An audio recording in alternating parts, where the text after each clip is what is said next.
नमस्कार, स्वागत है आप सभी को मुंबई मिथिला न्यूज में। अभी भाजपा उत्तर भारतीय मोर्चा अध्यक्ष माननीय श्री प्रमोद मिश्रा जी हैं। उनसे मैं कुछ बात करना चाहूँगा मुंबई और कुछ हो सकता है तो देश के बारे में भी। धन्यवाद। स्वागत है सर आपको मुंबई मिथिला न्यूज। धन्यवाद मुंबई मिथिला न्यूज। सर, मुंबई में जो अपने उत्तर भारतीय के साथ जो हो रहा है उसके ऊपर आप क्या कहना चाहेंगे सर? मुंबई में उत्तर भारतीय समाज के जो लोग हैं बहुत संख्या में हैं और उनके साथ ऐसा कुछ अन्याय तो नहीं हो रहा है। और बाकी जो कभी छोटी मोटी बातें होती रहती है और उस पर भी भारतीय जनता पार्टी माननीय मुख्यमंत्री आदरणीय देवेंद्र फडणवीस जी उस पर भी उन्होंने अपना जो भी विषय रखा हुआ है कि ऐसा कुछ भी उत्तर भारतीयों के प्रति अगर कोई भी कुछ करता है उसमें मैं कड़ा एक्शन लूँगा और उनके साथ अन्याय नहीं होगा और इसी प्रकार से कोई दिक्कत नहीं होगी।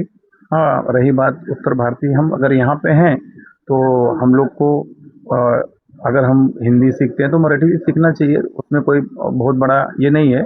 कोशिश तो करना चाहिए क्योंकि हमें हर भाषा का सम्मान करना चाहिए, चाहे उत्तर भारतीय भाषा हो या कोई भाषा हो, तो उसमें बहुत ज़्यादा नहीं है। बाकी उत्तर भारतीयों को डरने की ज़रूरत नहीं है, भागने की ज़रूरत नहीं है।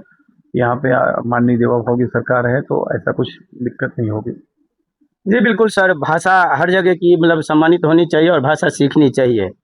मगर सर ये कुछ दिनों से देखा जा रहा है जैसे बिहार और उत्तर प्रदेश के आदमी के साथ कुछ ज़्यादा ही कुछ हो रहा है क्या? नहीं, ऐसा ज़्यादा बोलो तो कहीं आपको नहीं दिखेगा कि हम आप हैं। छुटपुट मुझे लग रहा है कि बीच में एक मीरा रोड में विषय हुआ था तो उसमें किसी मारवाड़ी को ये लोग ने, बाकी तो बहुत ज़्यादा ऐसा विषय नहीं है कि बहुत जगह होता है। ये लोग माहौल ज़्यादा बनाते हैं। ये क्या करते हैं कि किसी प्रकार से पार्टी में बने रहने के लिए, क्योंकि इनकी जो भी पार्टियां हैं ये सब धीरे धीरे सत्ता से गायब हो रही हैं, तो उनको कोई विषय नहीं रहता। तो उनका विषय क्या, उनको यही रहता है कि मैं किसी तरह से उत्तर भारतीय और बिहारियों का विषय लेकर अपना काम करूं। बाकी वो बहुत ज़्यादा फर्क नहीं पड़ता है और न तो ऐसा कुछ अन्याय होगा और न तो हम लोग होने देंगे। उत्तर भारतीय समाज के साथ में माननीय देवेंद्र फडणवीस जी की सरकार और हम सब जो भी उत्तर भारतीय नेता हैं उनके साथ में खड़े हैं। ऐसा कुछ भी होगा तो उसका जो भी है उनके कार्रवाई होगी और उसके लिए आप किसी को चिंता लेने की जरूरत नहीं है। उत्तर भारतीय समाज के लिए सर यूपी में, बिहार में, एमपी हर जगह पे आज के समय में भारतीय जनता पार्टी की सरकार है, तो जितना अगर जो डेवलपमेंट होना चाहिए उतना नहीं हो रहा है, इसलिए कारण बिहार वासी या नहीं, नहीं, आप डेवलपमेंट का बात करें तो आप उत्तर प्रदेश में 5 साल पहले की जो सरकारें थी, योगी जी की पहले की सरकार है और अभी बहुत अंतर है। अभी जो सरकार है बहुत काम कर रही है, ऐसा नहीं है। आप डेवलपमेंट की बात करें तो आप अयोध्या जाइए, राम मंदिर का देखिए विषय, आप विंध्याचल जाइए, कॉरिडोर बना हुआ है, कितना अच्छा वहाँ पे। आप डेवलपमेंट की बात करते हैं, रोड, आप उत्तर प्रदेश की जो रोड है, आज लखनऊ से आदमी गोरखपुर जाता था 8 घंटा 7 घंटा लगता था, आज 3 घंटे में आप लखनऊ से गोरखपुर जा सकते हैं। तो डेवलपमेंट बहुत हो रहा है। और रही बात महाराष्ट्र में प्रवास वहाँ से, तो वो कैसा, महाराष्ट्र जो आर्थिक राजधानी है, यहाँ पे पूरे देश से लोग आते हैं, तो कोई दिक्कत थोड़ी है कि यहाँ पे आ रहे हैं तो ऐसा कुछ है कि वहाँ से पलायन हो रहा है, ऐसा कोई दिक्कत नहीं है।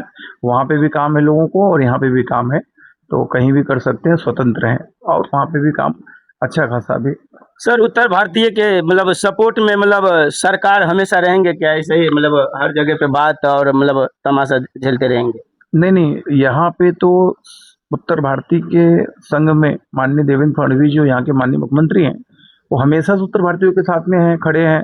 उनका कहना है कि हम किसी भी उत्तर भारतीय के साथ में अन्याय नहीं होने देंगे और वो रहते भी है। आप चाहे कहीं के देख लें, अभी बीच में बोरीवली का विषय था, वहाँ पे माननीय संजय निरूपम जी के ऊपर कोई कुछ टिप्पणी या तो किया था, तो उनको भी अरेस्ट करके अंदर किया गया। चाहे मीरा भाईंदर के विषय है, तो प्रशासनिक तौर पे उनके साथ कार्रवाई होती है। ये जो भी ऐसी इस प्रकार के कुछ लोग हैं जो कि माहौल खराब करते हैं, तो उनके खिलाफ कार्रवाई होती है। तो ठीक है, वो उनका काम है, करते हैं, लेकिन हम लोग उसमें डरने वाले नहीं हैं और न तो कोई उत्तर भारतीय समाज का व्यक्ति उनके किसी भी विषय से भागने वाला है। यहाँ पे सब लोग रहेंगे, हम मराठी भी सीखेंगे, काम भी करेंगे और बिजनेस भी करेंगे यहाँ पे और रोजगार भी करेंगे, तो उसका ऐसा कोई बहुत बड़ा विषय नहीं है। जब भी जरूरत पड़ेगी माननीय मुख्यमंत्री जी, मैं स्वयं जाके मिला हूँ इस विषय पे, उन्होंने आश्वासन दिया है कि कोई भी विषय रहेगा हम एकदम कठोर कार्रवाई करेंगे, ऐसा उनका आश्वासन है। सर मैं एक चीज़ मांग करना चाहूँगा सर, मतलब जो ट्रेन की जो आज के जो सिचुएशन है, जो यूपी बिहार आने और जाने के लिए बहुत बड़ी मुश्किल झेलना पड़ता है। मैं इस विषय पे अप्रैल महीने में माननीय जो रेल मंत्री हैं उनको मैंने पत्र भी लिखा था और उनको मैंने मिला भी जाके दिल्ली में। समस्या यहाँ है कि हमारा जो उत्तर प्रदेश और जाने का जो समय होता है बहुत कम, जैसे कि 1 या 2 महीने के लिए, तो 1-2 महीने के लिए कंटिन्यू ट्रेनें नहीं चला सकते हैं और कुछ ट्रेनें चलती हैं जैसे सीजनल ग्रीष्मकालीन ट्रेनें चलती हैं, लेकिन समस्या ये है कि उसमें बोगी भी नहीं बढ़ा सकते हैं। समझो यहाँ पे तो बोगी 18 बोगी आप खड़ी कर सकते हैं, लेकिन उत्तर प्रदेश या अन्य जो बाकी जगह हैं वहाँ पे आप बहुत ज़्यादा स्टेशन का जो उनका कैपेसिटी है वो ज़्यादा नहीं है, मतलब किसी ट्रेन में आप एक्स्ट्रा बोगी बहुत ज़्यादा नहीं लगा सकते हैं। और ट्रेन कैसा होता है कि यहाँ से समझो सीजन में यहाँ से भर के ले जाते हैं, लेकिन आते समय खाली आती है। तो जो रेगुलर ट्रेन होती हैं, तो रेगुलर जो ट्रेनें होती हैं उनके कैसे होते हैं कि जाने और आने का दोनों कंटिन्यू होती है, लेकिन जो सीजनल होते हैं उसमें एक तरफ का तो लोग जाते हैं लेकिन आने के टाइम पूरा खाली मिलता है। तो उनका ये रहता है कि हम ज़्यादातर ग्रीष्मकालीन ट्रेनें देते हैं, तो वो देते रहते हैं और प्रयास भी कर रहे हैं कि कुछ और ट्रेनें ऐसे बढ़ा दें। तो उस पर भी हम लोग ने उनसे मुलाकात किया था, आश्वासन भी दिए हैं कि आगे जो है हम लोग जो भी स्टेशनें हैं, कुछ बड़े बड़े स्टेशन प्रयागराज हुआ, वाराणसी हुआ, वहाँ पे स्टेशन कैपेसिटी बढ़ जाएगी तो ट्रेनें बढ़ा देंगे। सर मैं आपसे बात करना चाहता हूँ, और आप अपने हिसाब से अपने उत्तर प्रदेश या बिहार वासी मतलब उत्तर भारतीयों को क्या कहना चाहेंगे, क्या आश्वासन देना चाहेंगे आप सर? मैं सभी अपने उत्तर भारतीय जो लोग हैं जो बिहार के हैं, या उत्तर भारतीय मतलब हो गए 10 राज्य हैं, पंजाब भी है और उत्तराखंड है, छत्तीसगढ़, जो भी XYZ, तो मैं सभी से निवेदन करता हूं कि आप लोग मुंबई में या महाराष्ट्र में सेफ हैं और अच्छे से आप लोग यहाँ पे अपना रोजगार करिए, काम करिए, कोई भी व्यवधान होने वाला नहीं है।